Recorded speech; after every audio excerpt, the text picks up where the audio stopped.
Entonces, ¿qué se tiene que hacer? Vámonos el ARP. Exactamente, tenemos ¿Qué pasa si falla esto? el análisis de Tu riesgo, escenario. el escenario. El constructor te da la información.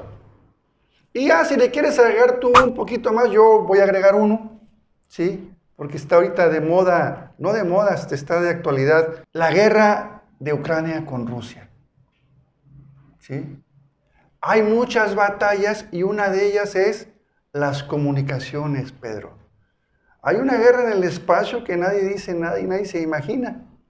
Imagínate que estés tú trabajando en un barco de DP y dentro de los escenarios posibles, una de esas naciones provoque la falla de comunicación en el satélite. Que haya las pérdidas de referencia. Hablando de un sabotaje como escenario para causar, digamos, malestar al afectado y pues le tenga coraje al otro. Y bueno, involucrar, hay que ser muy interesante. Pero, ¿y el escenario por pérdida de comunicación por vía satélite?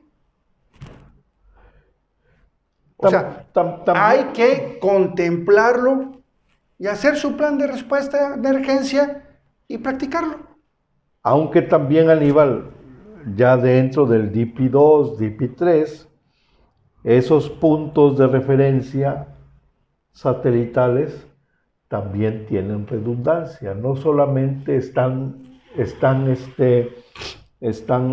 ¿cómo se llama? Por así decir, conectados, o su referencia es el satélite X. Pueden tener también el X, el Z y el Y, ¿no? No, está bien, pero o sea, sí, tienes toda la razón, pero cuando yo planteé el escenario de sabotaje intencional. Ya. Bueno, Ahí sí. ya. Ahora, fíjate, dentro de estos datos hay datos muy interesantes. Está padre todo esto. Mira, está padre. Dice, en 2018, 1.508 buques de carga se vieron implicados en accidentes o incidentes marítimos, que causaron 36 víctimas mortales y derivaron en la pérdida de 3 buques, con un total de casi 125.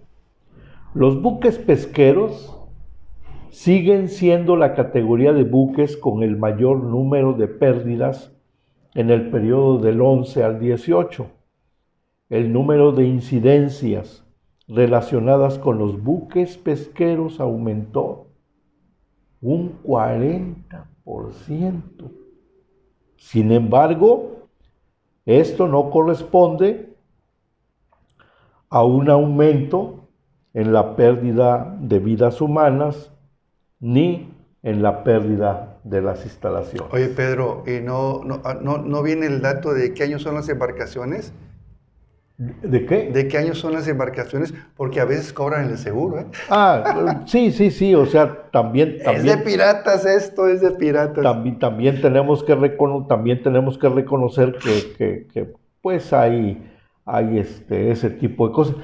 Fíjate, Aníbal, que me encontré un dato bien curioso. Y digo bien curioso porque es un pescador mexicano.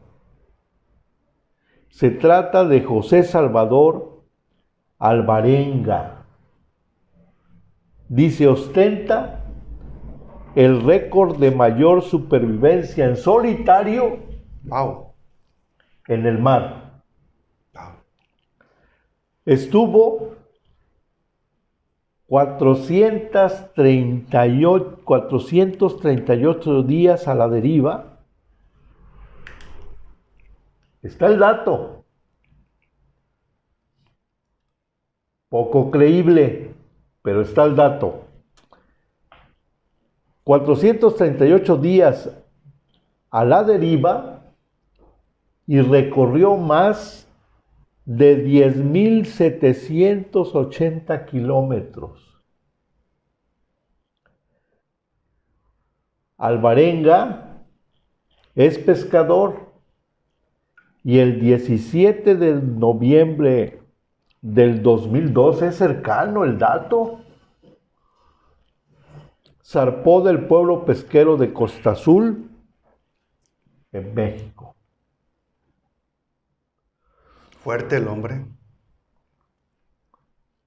Si es real y es un dato comprobable, que a lo mejor en alguna otra participación que tengamos lo vamos a comentar, porque ahora sí que todos los datos deben de ser verificables, objetivos, trazables, comprobables. ¿no? Comprobables. Ya veremos, pero me sigue llamando mucho la atención, Aníbal, que por ejemplo, dentro de los programas o dentro de los planes derivados de los escenarios del análisis de riesgo en que van a trabajar en instalaciones o en zonas de exclusión, en este caso, nuevamente señalando nuestra sonda de Campeche, se realice un plan de contingencia por pérdida de DP y no se realice un plan de contingencias por pérdida de gobierno o por pérdida de propulsión. Aunque muchos mañosamente, y qué bueno que así lo han hecho, han incluido dentro de su plan de contingencias por pérdida de DP el escenario de pérdida de gobierno. Qué bueno. y de pérdida de buenas prácticas de propulsión, ¿no? Buenas prácticas. Y eso a sugerencia de la gente, como dicen los marinos, de la gente de la mar, ¿no? De la mar, sí, es cierto. De la mar. De la mar, ¿no? No el mar, la mar. Entonces, todo esto, Aníbal, aunque a lo mejor no le da un panorama completo a nuestra gente en relación a que ya los capitanes, como cualquier chamaco, que están jugando un videojuego, están con un joystick. Tienen el control de la embarcación, increíble. Un joystick. ¡Wow! Que, por ejemplo, cuando es DP2, tiene 2 controladores. Cuando es DP3 puede tener de 3 a 4 controladores. Entonces, estamos hablando de controladores como son computadoras, lógicamente, pues mucho más sofisticadas. Pero fíjate que la gran mayoría de los DP dependen de un solo ¿qué? De un solo RMS.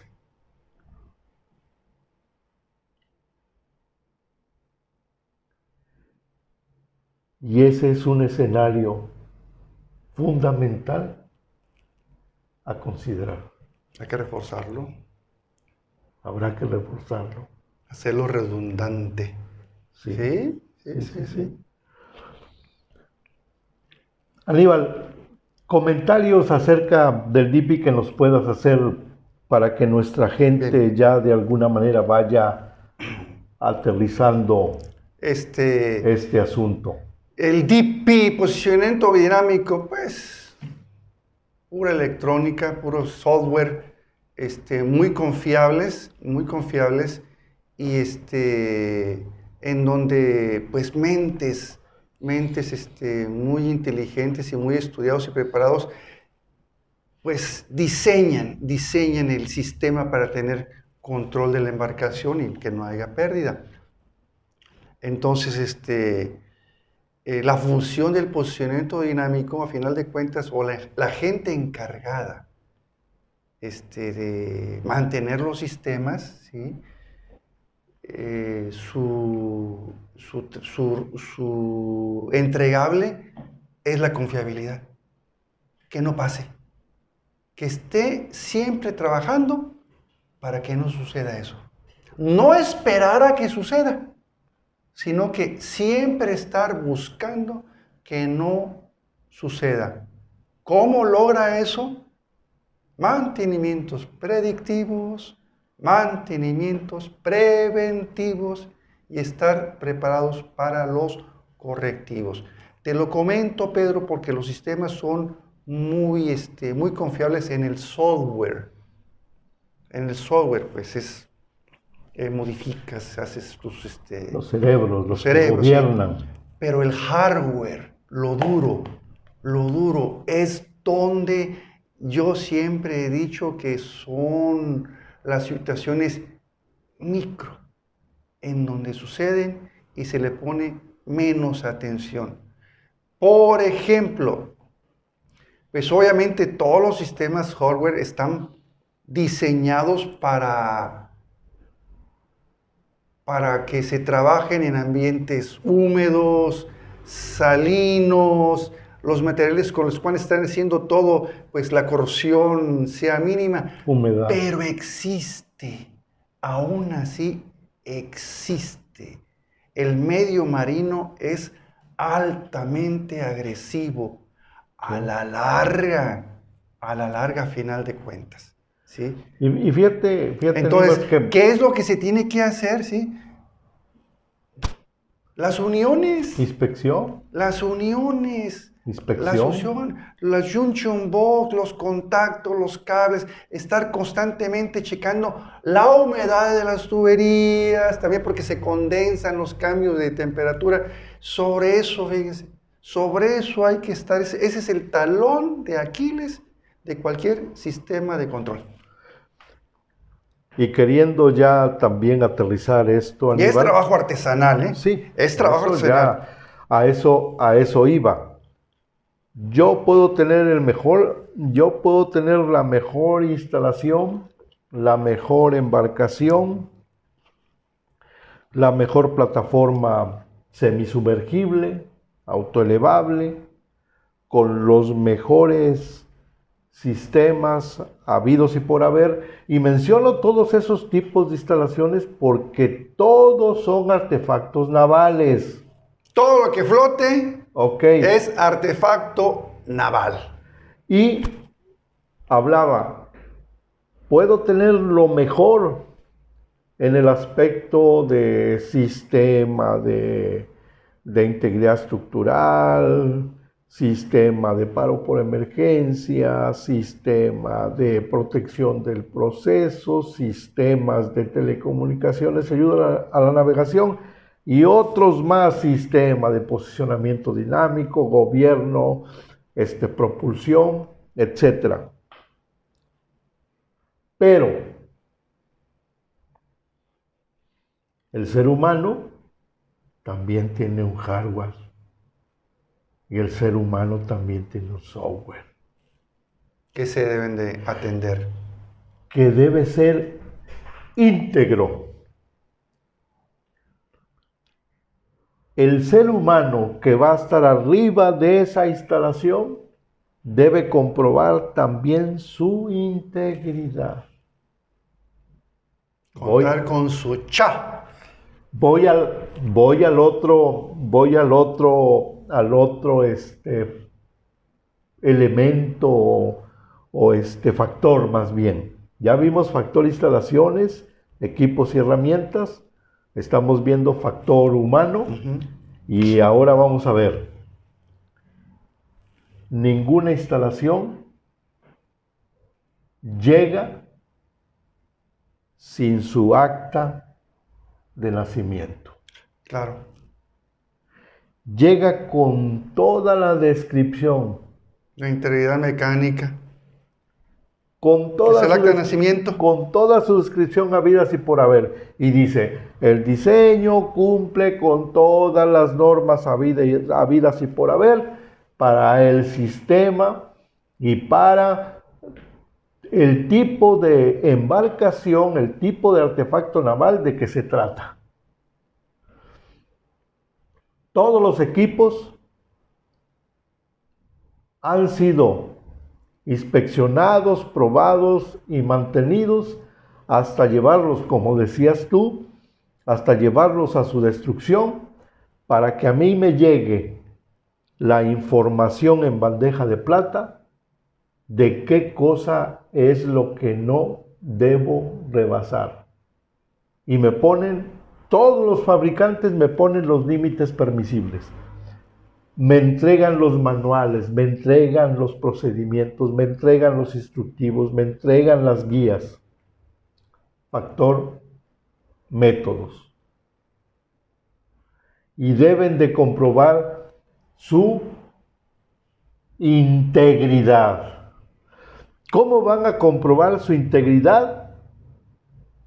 Cuando el software del ser humano esté nutrido de ellos. Del conocimiento, Pedro. Del deber ser. Del deber ser. Y aquí, fíjate que es muy humano, Pedro. Pues todos tenemos voluntad, ¿verdad? Y también es muy humano a veces, que la gente quiera hacer áreas de mejora, pero rebasa los límites de seguridad. El detalle es que no respeta los límites de seguridad, los ya establecidos, porque al final de cuentas, por ejemplo, vamos a hablar del capitán, él no construyó el barco, lo va a operar, sí, sabe de la construcción, pero no estuvo presente.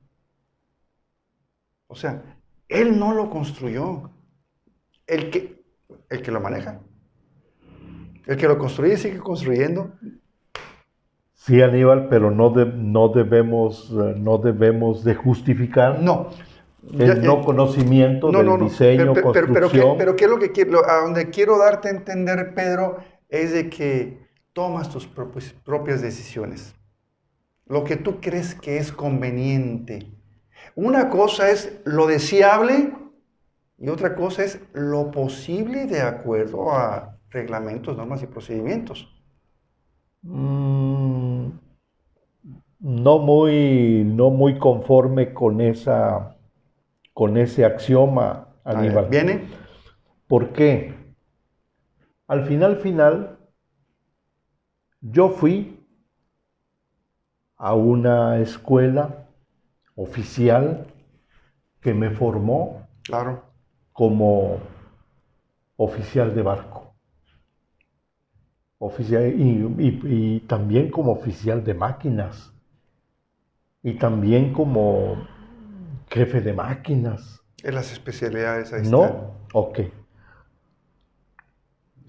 Y ahí debieron haberme dado todas las herramientas habidas y por haber para el conocimiento, entendimiento, comprensión y cumplimiento del deber ser. El deber ser está ahí está. Ok. El axioma que tú comentas, la segunda parte la entiendo en el sentido de que muchas veces nosotros, las personas, con ese bagaje cultural que traemos, y si ese bagaje cultural que traemos es, puedo hacer improvisaciones hasta que aguanten, puedo hacer modificaciones sin que estén autorizadas, puedo tomar decisiones aunque afecte yo a terceros, a segundos o a terceros. Lo entiendo, pero no deberíamos. ¿Qué dice la definición de prevención, Aníbal?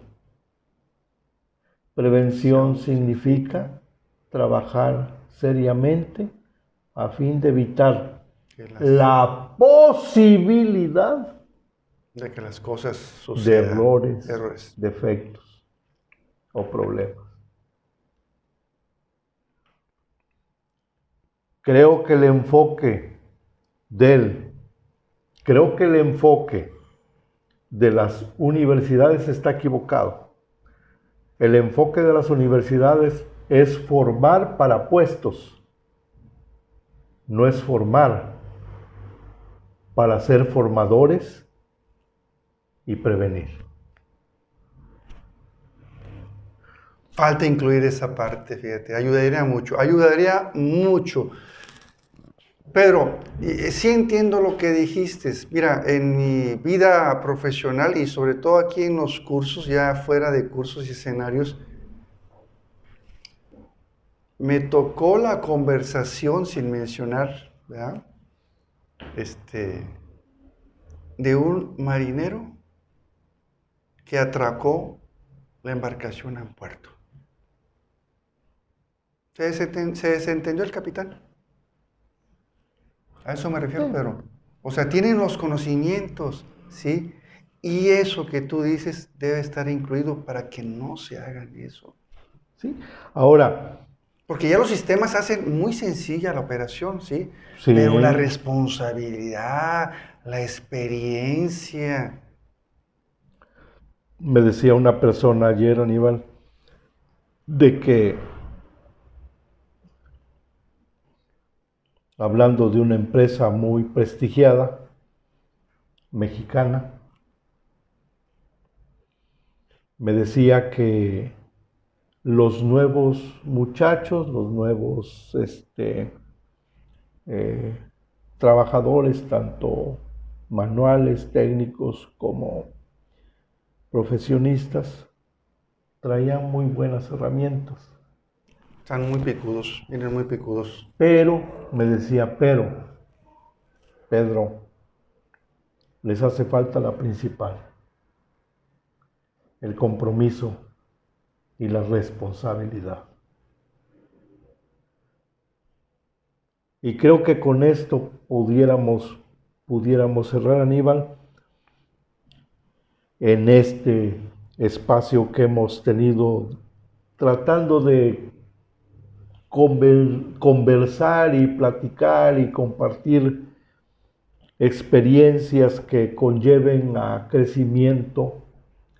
Y fíjate que nuevamente otro dato, datos pues no tan curiosos, pero es increíble que, por ejemplo, el accidente del transatlántico alemán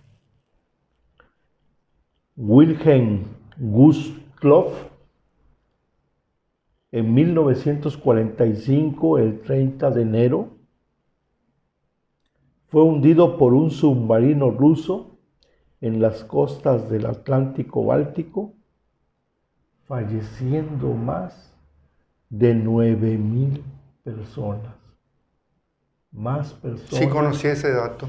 Sí, más personas de las que fallecieron en el Titanic, que fueron, ¿cuántas? 1,500 y cacho, sí, ¿no? conocí el dato, Pedro, pero pues como era la época nazi, pues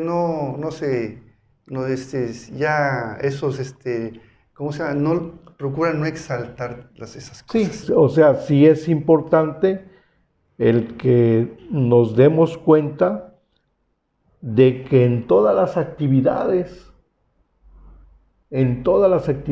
aéreas, marinas, terrestres, subterráneas, se dan los incidentes y accidentes, y que dentro de toda esa realidad son prevenibles, son siempre evitables. Trabajar en la prevención te va a ayudar a que tengas escenarios no deseados. Así es. Entonces, pues bueno, Aníbal, nuevamente llegamos a llegamos a puntos que ni siquiera nos imaginamos cuando comenzamos el podcast, ¿no? Sí, Gracias. gracias. Pero que al final nuevamente les pedimos que nos sigan, que le den por ahí un me gusta, un like a nuestro canal, que no tiene ningún fin de lucro, sino más bien lo único que tiene como finalidad es compartir nuestras experiencias, compartir nuestros conocimientos y, aún con la edad que tenemos, Aníbal, seguir creciendo. Siempre. Forspa es calidad.